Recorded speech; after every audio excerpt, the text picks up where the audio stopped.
The Screwtape Letters, Chapter 2, Distracting the Christian Mind. My dear Wormwood, I note with grave displeasure that your patient has become a Christian. Do not indulge the hope that you will escape the usual penalties. In your better moments, I trust you would hardly even wish to do so. In the meantime, we must make the best of the situation. There's no need to despair. Hundreds of these adults converted have been reclaimed after a brief sojourn in the enemy's camp, and are now with us. All the habits of the both mental and bodily are still in our favor. One of our great allies at present is the Church itself. Do not misunderstand me. I do not mean the Church, as we see her spread out through all time and space and rooted in eternity. Terrible as an army with banners. That, I confess, is a spectacle that makes our boldest tempters uneasy. But fortunately it is quite invisible to these humans. All your patient sees half-finished, sham Gothic erections on new building estates. When he goes, he says the local grocer with rather an oily expression on his face, bustling up to offer him one shiny little book containing a liturgy which neither of them understand, and one shabby little book containing corrupt texts of a number of religious lyrics, mostly bad, and in very small print. When he gets to his pew and looks around him, he sees just the selection of his neighbors whom he has hitherto avoided. You want to lean pretty heavily on these neighbors. Make his mind flick to and fro between the expressions, like the body of Christ, and then the actual faces in the next pew. It matters very little, of course, what kind of people that next pew really contains. You may know one of them is a great warrior on the enemy's side. No matter, your patient, thanks to our Father below, is a fool. Provided that any of those neighbors sing out of tune, or have boots that squeak, double chins or odd clothes, the patient will quite easily believe that their religion must therefore be somewhat ridiculous.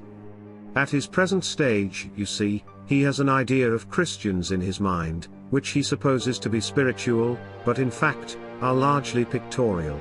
His mind is full of togas and sandals and armors and bare legs, and the mere fact that the other people in church wear modern clothes is a real, though of course unconscious, difficulty for him. Never let it come to the surface. Never let him ask what he expected them to look like.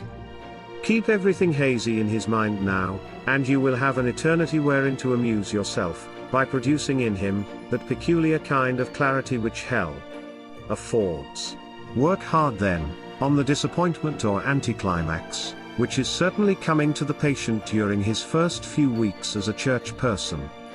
The enemy allows this disappointment to occur on the threshold of every human endeavor. It occurs when the boy who has been enchanted in the nursery by stories of the Odyssey, buckles down and really starts learning Greek. It occurs when lovers get married, and begin the real task of learning to live together. In every department of life, it marks the transition from dreaming aspiration to laborious doing. The enemy takes this risk, because he has a curious fantasy of making all these disgusting little human vermins into what he calls his free lovers and servants. Sons is the word he uses. With his inveterate love of degrading the whole spiritual world by unnatural liaisons with his two-legged animals. Desiring their freedom, he therefore refuses to carry them, by their mere affections and habits, to any goal he sets before them. He leaves them to do it on their own. And there lies our opportunity. But also, remember, there lies our danger. If once they get through the initial dryness successfully, they become much less dependent on emotions and therefore much harder to tempt.